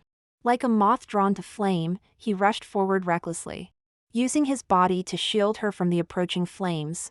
He beat out the flames around her with his bare hands, his palms instantly blistering with excruciating pain, but he seemed to feel nothing. Carefully, with the last remnants of tenderness and strength in his life, Samuel held Katerina's cold, rigid body tightly and securely in his arms. Her body remained ice cold, creating an eerie and terrifying contrast with the fierce flames around them. Don't be afraid. Cat, don't be afraid. I'm here. I'll get you out. He choked, holding her protectively, while his back endured the constant falling debris and scorching heat waves. Turning around, he carried her, staggering and struggling towards the exit. Each step felt like walking on burning coals, breathing was laborious. His vision blurred, and severe burns seared multiple parts of his body. But he held her so tightly, as if she were the last intact sanctuary in his shattered world, his only redemption. When he finally broke through the inferno and collapsed heavily onto the mansion's lawn with Katerina in his arms, the fire engine's sirens were just approaching. His clothes were almost burned through, exposing large patches of blackened and swollen skin with grotesque blisters. His hair and eyebrows were singed, making him look utterly disheveled. as if he had crawled out of hell itself. But his first action was to check on the person in his arms. A small portion of Katerina's hair was singed. There was a smoke-blackened mark on her cheek, and her long eyelashes were dusted with ash, but she was largely unharmed. She still lay quietly and coldly in his arms, lifeless. As if all the madness and disaster around her were irrelevant. The relief of survival and the enormous, irreversible despair hit him simultaneously like ice and fire. He held her still cold body tightly, buried his face deep in her cold neck. And his body began to shake uncontrollably as he let out suppressed, wounded animal-like whimpers and sobs. After the devastating fire, Samuel suffered severe burns himself. But he refused to go to the hospital for comprehensive treatment. Instead, he only allowed his family doctor to perform emergency debridement and bandaging in a makeshift medical room at his manor. He insisted on staying by Katerina's body, refusing to leave her side. He had another bed moved into the room, where he lay on his side, wrapped in bandages, his eyes fixed unblinkingly on Katerina's cold form on the platform beside him. It was as if he believed that if he watched long enough, intensely enough, she would sigh with exasperation like she had countless times before, open her eyes, and softly say, "Samuel, stop staring." He even began to hallucinate, thinking he saw her little finger twitch, imagining he detected the faintest rise and fall of her chest. Hope flickered like a will-o'-the-wisp in the wasteland of his heart. He couldn't accept it. He mobilized every medical resource and authority figure at his disposal, bringing in top forensic experts, neurologists, and even cryobiologists from both Britain and abroad. He demanded the most comprehensive, rigorous, and advanced examinations, desperately searching for even the slightest possibility of apparent death, trying to prove those cold medical reports wrong. The entire team worked for 2 full days under an extremely tense and oppressive atmosphere. They utilized all advanced equipment, conducting countless tests, from brain waves to cellular activity, from neural responses to microscopic metabolism. Samuel stood beside them, his eyes fixed on the flickering screens and the experts' grave expressions. Every tiny fluctuation in data made his heart race wildly. Every thoughtful pause from the experts nearly suffocated him. After an endless wait, the leading international forensic authority approached Samuel with a final report. His expression heavy. "Mr. Witt," the expert's voice carried professional detachment and a barely perceptible trace of sympathy. "Please accept our condolences. After comprehensive, repeated, and most stringent testing and verification, our team can confirm with absolute certainty that Ms. Gill is deceased. There are no vital signs, no brainwave activity, extensive cellular death, and no medical indicators of life whatsoever. We have completely ruled out the possibility of death-simulating drugs, or any known high-tech methods of faking death. The time of death, based on multiple physiological indicators, was unquestionably during the heart transplant surgery." The report slipped from Samuel's trembling hands, the paper scattering across the floor with a soft, sighing sound. The last shred of self-deception was completely shattered by this cold, authoritative, and irrefutable conclusion. He didn't scream, didn't roar, didn't even cry. He just stood there, as if his entire being had been instantly drained of all soul and substance, becoming an empty, lifeless shell. His eyes were frighteningly hollow, containing nothing but an endless, deathly void. The world lost all sound and color in his eyes. He stood there, just stood there, as if for a century. Then, slowly, ever so slowly, he turned and walked to Katerina's bedside, reaching out his hand to touch her cold cheek with extreme gentleness, as if afraid she might shatter. A hot tear finally fell without warning from his hollow eyes, landing on her unfeeling hand, instantly becoming as cold as she was. He looked up at the experts, his voice eerily calm, carrying a terrifying politeness. "I understand. Thank you. You may leave." After everyone had gone, he sat alone between the 2 beds, looking at his own bandaged body lying parallel to his forever lost love. He sat watching like this all night, like a frozen statue of grief. The next morning, when the first pale rays of sunlight filtered through the window into the room, the emptiness in Samuel's eyes was replaced by a cold, almost cruel rationality. It was the extreme clarity that comes after the death of all hope. He calmly instructed his most trusted lieutenant to thoroughly investigate the cause of the fire, sparing no expense and using all means necessary. The investigation was completed with shocking efficiency. All the evidence, the scene traces, the source of the accelerants, testimony from bribed servants, suspicious bank transfers. Every clue pointed unmistakably to one person, Bella Sterling. Samuel had Bella brought to his room. Bella stared at Samuel, who was half wrapped in bandages with eyes as cold as ice, devoid of any human warmth. Next to him lay Katerina's body still on the bed. The sight made Bella's face turn ghostly pale, her body trembling uncontrollably. She tried to use her usual weapon, tears instantly welling up in her eyes, her voice breaking. "Sam. Let me explain, the fire was an accident. How could I possibly set it?" "You did set it," Samuel cut her off. His voice calm yet hitting like a cold iron block against the ground, carrying 1,000 pounds of pressure that sent chills down one's spine. "No, I didn't. It was an accident," Bella screamed, trying to get away with her tears and usual fragile demeanor. Samuel didn't speak again, merely nodding slightly to his trusted aide beside him. The aide immediately threw a thick stack of investigation evidence onto the table in front of Bella. Clear crime scene photos, detailed witness statements with signatures, and screenshots of bank transaction records. The evidence was irrefutable. Looking at those black and white documents, Bella's body began to shake uncontrollably. She looked up, meeting Samuel's emotionless eyes. That seemed to see through all her dirty thoughts, and her psychological defenses completely collapsed. She suddenly burst into hysterical laughter. The sound sharp and manic, which then turned into loud sobbing. Pointing at Katerina's body, her eyes full of hatred and jealousy. "Yes. I did it. I set the fire. I couldn't take it anymore. Samuel Witt. Look at me. I'm the one who's alive. Look at me." She rushed to him, tears streaming down her face as she frantically questioned him, her voice distorted with emotion. "You said you didn't love her anymore. But every time something happened to her, you'd lose control. When she was in custody, you sent people to bail her out. When she was ill, you secretly sent doctors to her. When she was hung upside down from that tree, you went to release her in the middle of the night. You claim to hate her, but everything you do protects her. You say you love and cherish me. But whenever something happens to her, you panic. You've never forgotten her. Tell me. Who do you really love, me or her? Tell me." Samuel looked at her distorted, tear-stained face and answered calmly, cruelly, word by word.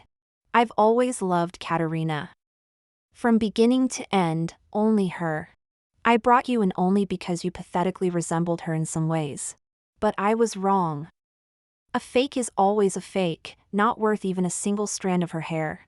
I pampered and indulged you only because through you, I was trying to compensate for the one I couldn't love anymore. Now, you don't even have that pitiful value." These words, like a final verdict, completely cast Bella into an inescapable hell.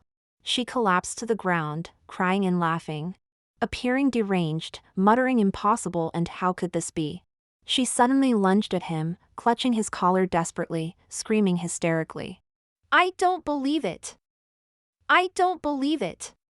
You're lying. You were so good to me. How could you not love me?" Samuel grabbed her wrist, his grip almost crushing her bones. His eyes were ice cold, his voice low and dangerous. "Bella Sterling, considering that heart in your body is cat's. I won't pursue what happened before. Now, get out and disappear from my world completely." "I won't go." She shook her head frantically, her face covered in tears and mucus. "I won't go. You can't do this to me. You can't." Samuel let out a cold laugh, threw off her hand, and turned to the security guards at the door. "Throw her out." The guards immediately stepped forward and dragged Bella away. She struggled desperately, crying out, "Samuel Witt. You can't do this. You can't do this to me. I love you, I love you." Her voice gradually faded away, finally disappearing outside the mansion. After that, people in South City said Samuel had gone mad. He stopped going to the office, stopped seeing anyone, even cutting off the most basic social interactions. He spent his days in the mansion, holding Katerina's body, talking to her. "Kat, it's raining today. You used to love this weather. Kat, I had the kitchen make your favorite sweet and sour pork. Would you like to try it? Kat, do you remember our first date? You wore a white dress." The servants watched him fearfully, not daring to approach. They whispered among themselves, saying Mr. Witt had gone mad, completely mad. Every day, he had the staff prepare Katerina's favorite meals and set them at her usual place at the dining table. He would sit across from the empty chair and talk to it. Sometimes, he would suddenly fly into a rage, flipping the entire table and smashing all the dinnerware, before falling to his knees beside Katerina's preserved body, sobbing uncontrollably. "Why won't you come back? Why?" He tortured himself, seeking redemption in every possible way. He stopped going to the office and refused to see anyone. The Witt Group's stock prices plummeted, and business partners withdrew their investments one after another. But he couldn't care less. He only wanted her back, even if it was just an illusion. After being thrown out of the mansion, Bella completely lost her mind. She couldn't accept being discarded like this, couldn't accept being just a replacement. She hated Katerina Gill, hated how she still occupied Samuel's heart even in death. One night, she bribed one of the mansion's servants to sneak inside. Looking at Katerina lying in the cold storage room, she twisted her lips into a distorted smile. "Samuel, you love her so much. Then I'll make her disappear completely." She had people secretly remove Katerina's body and take it directly to the crematorium. The next morning, under pressure from countless shareholders, Samuel had just stepped into the company when his phone began vibrating frantically. "Mr. Witt. Something terrible has happened. Miss Sterling has taken Mrs. Witt's body to the crematorium." Samuel's phone crashed to the floor. He rushed out of the meeting room like a madman, flooring the accelerator and running countless red lights. His mind was blank except for one screaming thought. "Stop her. Must stop her." When he burst into the crematorium, the staff were just about to place a body into the furnace. "Stop!" Samuel's voice tore through the air as he charged forward like a wild beast. "That's my wife. She's not dead." The staff were stunned by his outburst, but the cremation process had already begun. Through the observation window, Samuel could clearly see it was Katerina. She lay peacefully on the conveyor belt, her face serene as if she were merely sleeping. "Kat." His voice choked as his legs gave way beneath him. "Sir, the process has started, we can't stop it," the staff member said helplessly.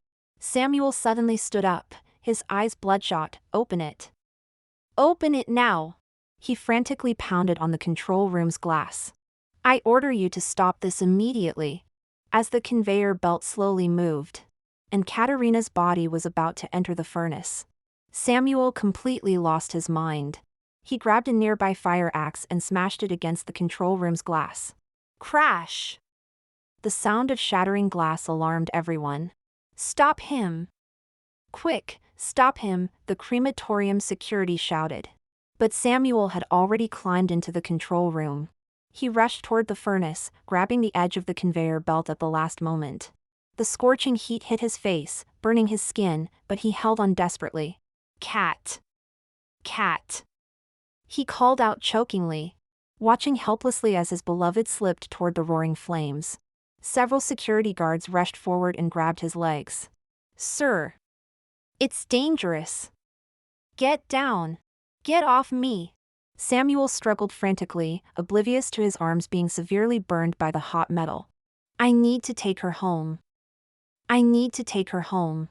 Finally, they forcibly pulled him away. Through the observation window, he watched as Katerina's body was completely consumed by the flames.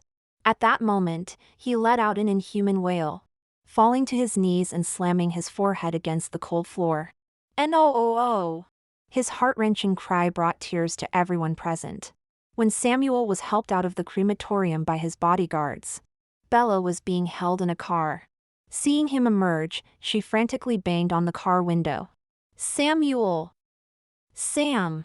Samuel's eyes instantly turned terrifying. He walked towards the car step by step, each step as if treading on knife edges. The moment the car door opened, Bella lunged out. Samuel! Let me explain. I did it for your own good. She's dead. She's already dead. You can't keep going on like this. Why? Samuel's voice was frighteningly soft. Tears burst from Bella's eyes. Because I love you. I can't stand watching you talk to a dead person every day. I can't stand that she's the only one in your heart. She screamed hysterically. What's so special about her? She's dead and still occupying your heart. Samuel's gaze gradually became hollow. He slowly raised his hand and gently touched Bella's chest. Here, his voice was as light as a feather, is her heart. Bella suddenly froze. I won't kill you, Samuel withdrew his hand, his voice cold as ice. Because what's beating here is her heart. I want you to live a life worse than death. He turned to his bodyguards and ordered, take her to prison. Life sentence. After a pause, he added, remember, don't let her die. Katerina's ashes were placed in a pure white porcelain urn. Samuel held it every day as if holding the world's most precious treasure. The servants hid in corners, watching their once powerful wit group CEO now talking to an urn like a madman. One rainy night, Samuel drove to South Mountain Cemetery with the urn. The rain blurred his vision, and for a moment, he thought he saw Katerina standing in the middle of the road, smiling at him. Cat! He jerked the steering wheel, and the car spun out of control, crashing into the roadside barrier. Before losing consciousness completely, he heard Katerina's gentle voice, Sam. When he opened his eyes again, he found himself standing in the living room of the Witt family mansion. Sunlight streamed through the floor-to-ceiling windows, and a faint scent of roses filled the air. Samuel! What are you standing there for? Come quick! That voice. Samuel's whole body trembled as he slowly turned around. Cindy stood at the foot of the stairs, her smile as radiant as ever. And beside her was Katerina in a white dress. She stood there quietly, her black hair falling over her shoulders. Her eyes clear, her smile gentle. She was alive. Samuel's tears instantly welled up. Sam? What's wrong? Cindy looked puzzled as she walked over and grabbed his arm. Come on, let me introduce you to my best friend. He stiffly followed her to the living room, his eyes fixed on Katerina, afraid she would disappear if he blinked. This is Katerina Gill, my absolute best friend, Cindy smiled as she introduced them. Kat, this is my brother, Samuel Witt. Isn't he handsome? Katerina looked up and gave him a shy smile. Hi. Samuel's breath almost stopped. Cindy was alive, and Kat was alive too. Had he gone back in time? An overwhelming mix of joy and sorrow suddenly engulfed Samuel. He rushed forward and held Katerina tightly in his arms. So tight as if trying to merge her into his very being, his tears flowing uncontrollably. Kat. Kat. He called her name repeatedly, his voice choked with emotion. Brother. What are you doing? You're scaring her. Cindy exclaimed, quickly pulling him away. Katerina's face was as red as a ripe apple. But strangely, she didn't find the embrace uncomfortable. Instead, she sensed an inexplicable sadness and longing from this stranger. I'm sorry. Samuel released her but still held her hand tightly. I'm just so happy. Katerina looked confused but still smiled gently. It's all right. From that day forward, it seemed Samuel's life had entered a correction mode. Unlike his previous life, Samuel was no longer reserved and restrained. Instead, he pursued Katerina with passionate, straightforward, and sometimes even clumsy advances. He remembered all her preferences, sending her different gifts every day, canceling unnecessary social engagements to be with her, and taking care of her with utmost attention and tenderness. Katerina gradually moved from initial surprise and uncertainty to being touched by his sincere enthusiasm. Cindy, his sister, was also actively supporting their relationship. "Why are you here again?" Katerina asked with flushed cheeks, looking at Samuel standing beneath her dormitory building. "Didn't you say you had an important meeting today?" "Cancelled it." Samuel naturally took her bag. "I wanted to see you, so I came." Katerina's heart raced. This man had shown extraordinary enthusiasm towards her since their first meeting. Strangely, she didn't find it off-putting. Instead, there was an inexplicable sense of familiarity. After dinner, Samuel took her to the hospital. "Why do we suddenly need a health check?" Katerina asked, puzzled. "Just a routine checkup," Samuel said casually, though his eyes were intensely serious. When the results came back, the doctor frowned. "Miss Gill, there's a small tumor in your stomach. Fortunately, we've caught it early." Samuel's hand instantly tightened. Just as he had feared.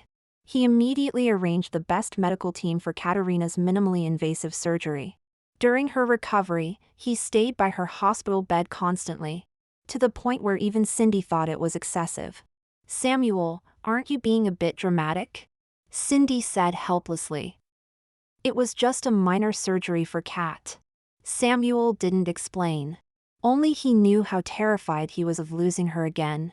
After recovery, Katerina officially began dating Samuel. Their relationship was enviably sweet.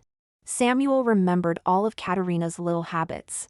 She liked her tea with 1 sugar, enjoyed listening to classic songs on rainy days, and would unconsciously bite her lip when afraid of thunder. "How did you know I'm afraid of thunder?" Katerina asked, surprised one stormy night, seeing Samuel suddenly appear at her doorstep. "Just a guess," Samuel smiled, pulling her into his embrace and gently patting her back. "Don't be afraid, I'm here." Cindy often teased them. "Sam, if you keep spoiling her like this, you'll completely pamper Kat." Samuel just shook his head with a smile. "If that's what happens, so be it. I don't mind." One night, Samuel drove alone to an abandoned warehouse in South City. Several drunk thugs were playing cards, cursing profanely. Samuel stood in the shadows, watching them with cold eyes. These scum had killed Cindy in his previous life, destroying both Katerina's life and his own. He made a phone call. "You can proceed now." Half an hour later, police sirens approached. Before the thugs could react, police burst in and pinned them down. "What's this about?" "We haven't done anything," the leader with bleached hair shouted, struggling. The police officer sneered. "Armed robbery, intentional injury, attempted rape. We have solid evidence." "That's enough for 15 years. Samuel watched from the shadows as they were taken away in police cars, his eyes dark. In this life, he wouldn't let anyone harm those he cared about. On Katerina's birthday, Samuel prepared a grand fireworks display. When the last firework burst in the night sky spelling out "Marry Me," he knelt on one knee, his hands trembling as he held out the diamond ring. "Kat, in this life, I will never let you down." Katerina nodded through tears, throwing herself into his arms. Samuel held her tight, as if embracing his entire world. At their wedding, Samuel watched Katerina in her white dress, tears flowing uncontrollably. When the vicar pronounced them husband and wife, he kissed her trembling lips, whispering, "I've finally found you again." Soon after their wedding, Katerina became pregnant. Samuel was overjoyed like a child, carefully taking care of her every day, insisting on supporting her even while walking. "I'm not that fragile," Katerina laughed helplessly. "I know, but I still worry." Samuel gently caressed her slightly swollen belly, his eyes impossibly tender. On the day of delivery, Samuel waited outside the delivery room, his palms sweating with anxiety. When the nurse came out with the baby saying, "Congratulations, it's a healthy boy," he wept with joy. He rushed into the room to see Katerina lying weakly in bed, pale but wearing a happy smile. "Samuel, look at our baby." He approached, his voice choked. "Thank you, Kat." Samuel held the soft little life, looking at his wife who, though exhausted, beamed with happiness, and his sister chattering excitedly nearby. He felt his life was complete, wanting nothing more. After delivery, Katerina seemed to be recovering well. Samuel stayed constantly by her and the baby's side, his eyes full of deep affection. However, on the third day after birth, Katerina suddenly turned deathly pale, cold sweat breaking out on her forehead. As the sheets beneath her quickly turned red with blood. Sam. I'm so cold. She weakly grabbed his hand, her voice barely a whisper. Samuel's smile instantly froze, and overwhelming panic seized him again. Doctor! Doctor! We need a doctor. The medical staff rushed in, performing emergency procedures and blood transfusions. But the situation deteriorated rapidly, and the bleeding seemed unstoppable. What's happening? She was fine just moments ago. Samuel demanded of the attending physician, his voice trembling, eyes rimmed red. The doctor's expression was grave. Mr. Witt, the patient has developed a rare case of delayed amniotic fluid embolism and DIC. The situation is extremely critical. We're doing everything we can. Everything you can? You must save her. At any cost. He was practically roaring, fear coiling around his heart like icy tendrils. The room descended into chaos. Amidst the confusion and despair, Samuel knelt beside the bed, clutching Katerina's increasingly cold hand, sobbing uncontrollably. Kat, don't be afraid, everything will be fine. Hold on, please, don't leave me again. Katerina slowly opened her eyes.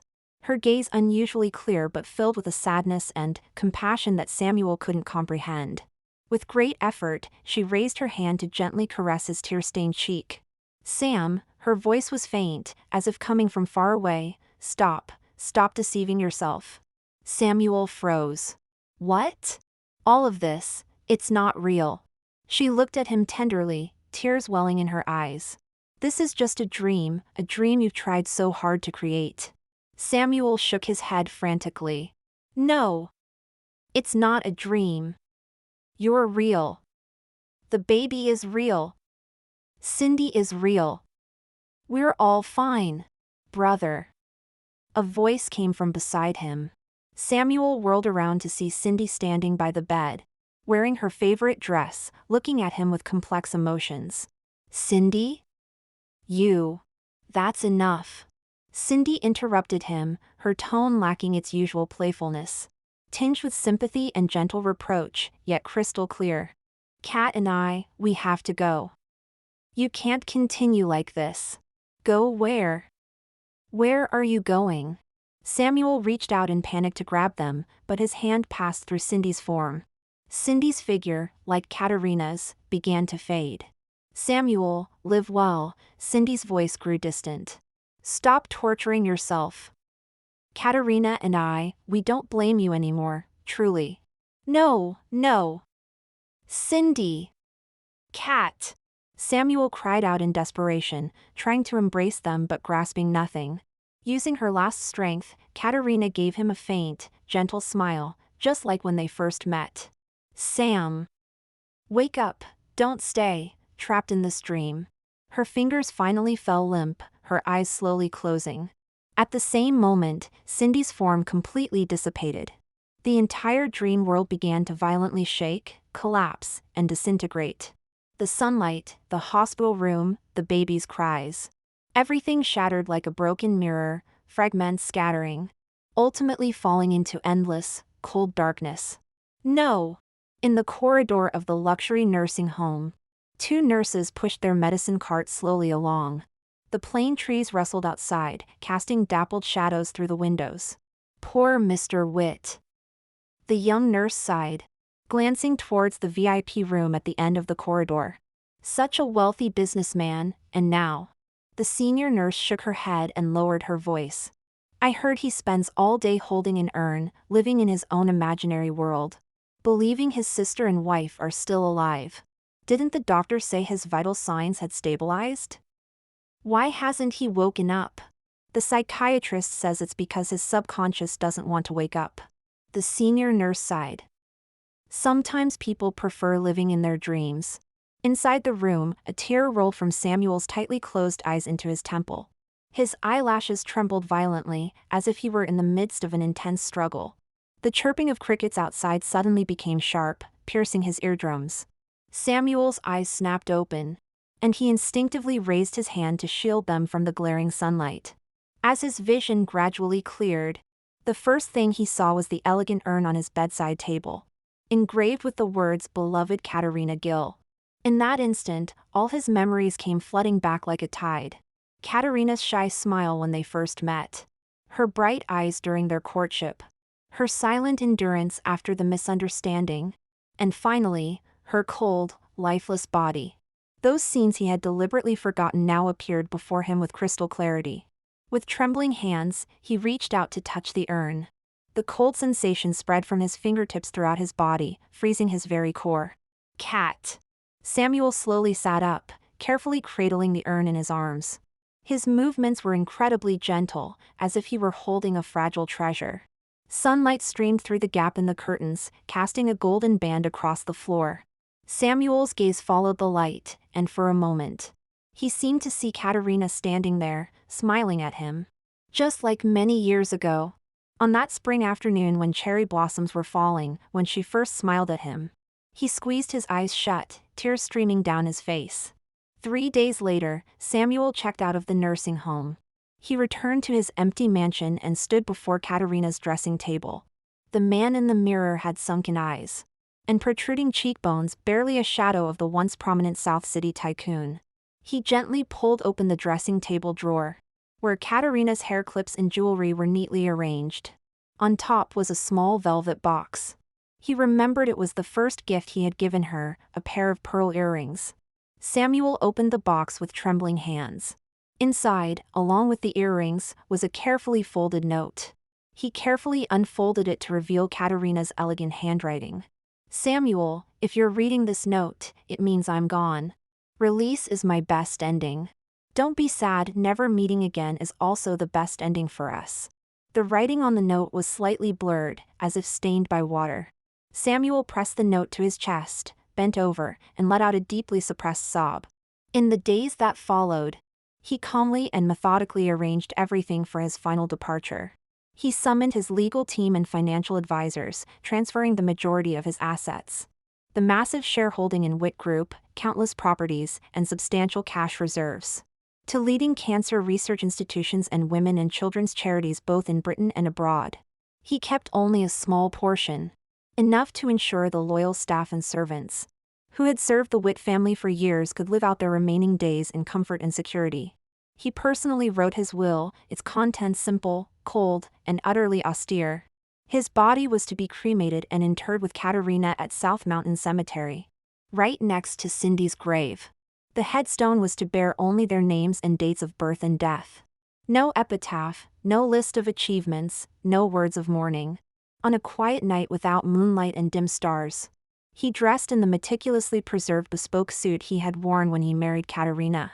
The suit remained impeccably elegant, but the man wearing it had been hollowed out, his soul emptied, reduced to nothing but a shell bearing endless remorse. He carefully and tenderly wiped the white porcelain urn, as if performing a sacred ritual, then gently lifted it, holding it tightly against his chest, as if it were the only warmth and comfort left in the world. Calmly, he swallowed the lethal dose of medication he had prepared, then lay quietly on the vast, cold bed, clutching the urn tightly to his chest as if trying to catch a trace of her lingering presence. With great effort, he turned his head one last time to look at the deep, endless darkness outside the window, whispering so softly it was like a sigh, as if afraid to disturb the peaceful sleep in his arms. "Cat.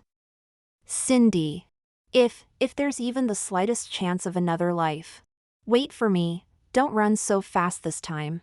Next time, I'll be the one running. I'll be the one searching for you both. I'll be the one bearing everything. I'll atone. I'll love you both." His voice gradually faded, his breathing becoming increasingly faint, until it finally settled into an eternal, complete silence. His expression was one of unprecedented peace and serenity, with even a slight hint of liberation at the corner of his lips, as if he had finally fallen into an eternal slumber from which pain would never wake him. A day later, the servant who came to deliver his regular meal discovered everything.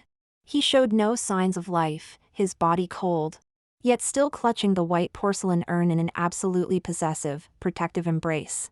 According to his will, his body was cremated, and his ashes were interred with Katerina's at South Mountain Cemetery, right beside Cindy Witt's grave.